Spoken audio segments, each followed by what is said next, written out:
ಆ ತಾಯಿ ಮಗನಿಗಾಗಿ ಸರ್ವಸ್ವವನ್ನು ತ್ಯಾಗ ಮಾಡಿದಳು. ಆದರೆ ಈಗ ಮಗನಿಗೆ ತಾಯಿ ಬೇಡವಾಗಿದ್ದು ಮನೆಯಿಂದಲೇ ವೃದ್ಧ ತಾಯಿಯನ್ನ ಹೊರಹಾಕಿದ್ದಾನೆ. ನನಗೆ ಈಗ ನನ್ನ ಬಂಗಾರ ಒಂದು ಕೊಡಿಸ್ಬೇಕು, ನನ್ನ ದುಡ್ಡು ಕೊಯ್ಯಲಾಗದಿದ್ದಾಗ ಆಯಿತು ಹೇಳಿ ಮಾಡ್ಕೊಂಡೆ ನಾನು. ಆ ವೃದ್ಧ ತಾಯಿಯ ಅಳಲನ್ನ ಒಮ್ಮೆ ಕೇಳಿದರೆ ಯಾರ ಮನಸ್ಸಾದರೂ ಕರಗದೇ ಇರದು. ಹೆತ್ತು ಹೊತ್ತು ಬೆಳೆಸಿದ ಮಗನಿಗೆ ಇದೀಗ ಈ ವೃದ್ಧ ತಾಯಿ ಬೇಡವಾಗಿದ್ದಾಳೆ. ಇಳಿ ವಯಸ್ಸಿನಲ್ಲಿ ವೃದ್ಧೆಯ ಮೂಕ ವೇದನೆ ಅಷ್ಟಿಷ್ಟಲ್ಲ. ನಾನು 4 ವರ್ಷ ಆಯಿತು ಅಪ್ಪನ ಮನೇಲಿ 10 ವರ್ಷ ಇದ್ದೆ. ಅಪ್ಪ ನನ್ನ ಮಗ ಕರ್ಕೋಗಿ ಮನೇಲಿ ಬಿಟ್ಟ ಊಟಕ್ಕೆ ಸರಿ ಹಾಕ್ನಿಲ್ಲ. ನಂಗೂ ಹಾಕೋದಿಲ್ಲ ಅಂದ. ರಾತ್ರಿ ಹೊತ್ತಿಗೆ ಜನರು ಕರ್ಕೊಬಂದ ಹೊಡೋಕೆ. ನಂಗೆ ಹೆಸರಾಯಿತು. ನಾ ಕುಂತ್ಕೊಂಡೆ ಅಲ್ಲದೆ ಮೊಮ್ಮಗ ಕರ್ಕೊಬಂದನು. ನಂಗೆ ಹೆಸರಾಯಿತು. ನಾನು ರಾತ್ರಿಗೆ ಬೇರೆ ಮನೆಗೆ ಹೋಗ್ಬೋಳ್ದೆ. 76 ವರ್ಷದ ಈಕೆಯ ಹೆಸರು ಇಡುಕಿ ಬೀರಾಗೌಡ.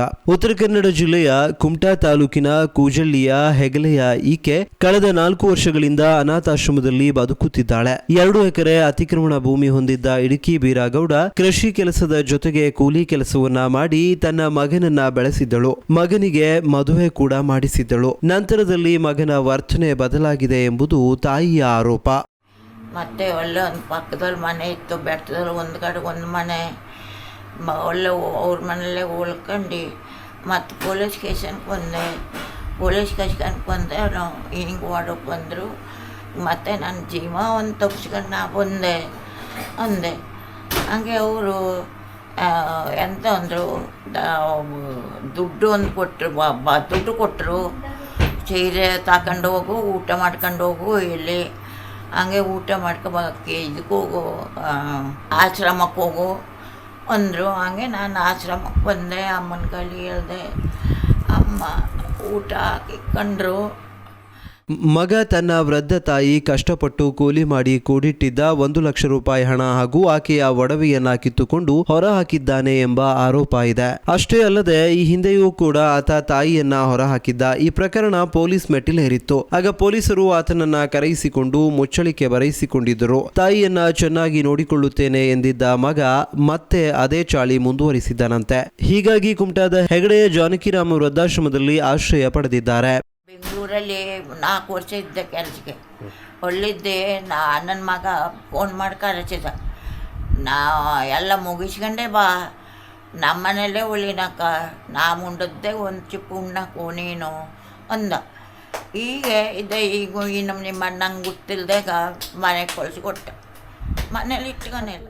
ಈ ವೇಳೆ ಜಾನಕಿರಾಮ ವೃದ್ಧಾಶ್ರಮದ ಸಂಸ್ಥಾಪಕರಾದ ಆಶಾ ನಾಯ್ಕ್ ಮಾತನಾಡಿ, ಇಡುಕಿ ಬೀರಾಗೌಡ ಅವರು ನಮ್ಮ ಆಶ್ರಮಕ್ಕೆ ಬಂದು 4 ವರ್ಷ ಆಗಿದೆ. ಮನೆಯಲ್ಲಿ ಸಮಸ್ಯೆ ಇದೆ ಎಂದು ಹಿಂದೆ ಸಂಬಂಧಿಕರು ಬಂದು ನಮ್ಮ ಆಶ್ರಮಕ್ಕೆ ಬಂದು ಬಿಟ್ಟು ಹೋಗಿದ್ದರು. ನಂತರದಲ್ಲಿ ಮತ್ತೆ ಮನೆಗೆ ತೆರಳಿದ್ದರು. ಅದಾದ ಬಳಿಕ ಮತ್ತೆ ಮನೆಯಲ್ಲಿ ಸಮಸ್ಯೆ ಆಗಿದೆ, ಸರಿಯಾಗಿ ಊಟ ನೀಡುತ್ತಿಲ್ಲ, ರಾತ್ರಿ ವೇಳೆ ಹೊಡೆಯಲು ಬಂದಿದ್ದರು ಎಂದು ನನ್ನಲ್ಲಿ ಹೇಳಿಕೊಂಡಿದ್ದರು. ನಂತರ ನಾನು ಮರಳಿ ಆಶ್ರಮಕ್ಕೆ ಕರೆದುಕೊಂಡು ಬಂದು ನನ್ನ ತಾಯಿ ಎಂದೇ ತಿಳಿದು ಆರೈಕೆ ಮಾಡುತ್ತಿದ್ದೇನೆ ಎಂದರು. ಈ ಅಜ್ಜಿ ಬಂದು ನಮ್ಮ ಹತ್ರ 3 ಆಗಿ 4ನೇ ವರ್ಷ ಆಯಿತು. ಈಗ ಇವ್ರ ಮನೇಲಿ ಏನೋ ತೊಂದರೆ ಉಂಟೋಳಿ ಇವ್ರ ಅಣ್ಣನ ಹುಡುಗ ಇಲ್ಲಿ ನಮ್ಮ ಹತ್ರ ಬಿಟ್ಕೊಂಡು ಹೋಗಿದ್ರು.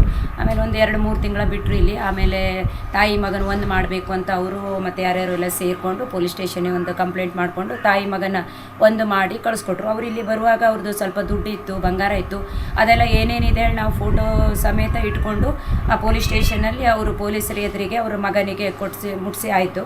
ಆಮೇಲೆ ಅಲ್ಲಿ ಏನೋ ಮುಚ್ಚಳಿಕೆ ಬರ್ಕೊಂಡು ಅವರು ಮಗ ತಾಯಿಗೆ ಕರ್ಕೊಂಡು ಹೋದ್ಮೇಲೆ ಅಲ್ಲೇನೋ ಮತ್ತೆ ಪ್ರಾಬ್ಲಮ್ ಆಗಿರಬೇಕು. ಇವಳು ಒಂದು ಊಟ ಹಾಕಲಿಲ್ಲ ಅಂತ ಹೇಳೋದು. ಇವರು ಊಟ ಹಾಕಲಿಲ್ಲ, ಮತ್ತು ರಾತ್ರಿ ಒಂದಿನ ಹೊಡಿಲಿಕ್ಕೆ ಬಂದರು ಅಂತ ಹೇಳಿ 8 ದಿನ ಏನೋ 7-8 ದಿನ ಮನೇಲಿ ಕಳೆದಿರಬೇಕು. ಆಮೇಲೆ ಮತ್ತೆ ಪೊಲೀಸ್ ಸ್ಟೇಷನಿಗೆ ಒಂದಿನ ಬೆಳಗ್ಗೆ ಬಂದ್ರಂತೆ. ಬಂದಲ್ಲಿ ಪೊಲೀಸರು ಎಂತ ಆಯಿತು ಏನು ಕೇಳಿದಾಗ, ಇಲ್ಲ ನಂಗೆ ಮನೆಯಲ್ಲಿ ಕೊಲೆ ಮಾಡ್ಲಿಕ್ಕೆ ಬಂದಿದ್ರು ಅಂತೇಳಿ ಹೇಳಿದಾಗ ಅವ್ರ ಕೈಯಲ್ಲಿ ಒಂದು ದುಡ್ಡು ಮತ್ತು ಬಟ್ಟೆ ಏನು ತರಲಿಲ್ಲ ಅಂದಾಗ ಏನೋ ಸ್ವಲ್ಪ ದುಡ್ಡು ಕೊಟ್ಟು ಒಂದು ಸೀರೆ ತೊಗೊಂಡು ಊಟ ಮಾಡಿಕೊಂಡು ಈ ಮತ್ತೆ ಆಶ್ರಮಕ್ಕೆ ಹೋಗು ಅಂತೇಳಿ ಕಳಿಸ್ಕೊಟ್ರು.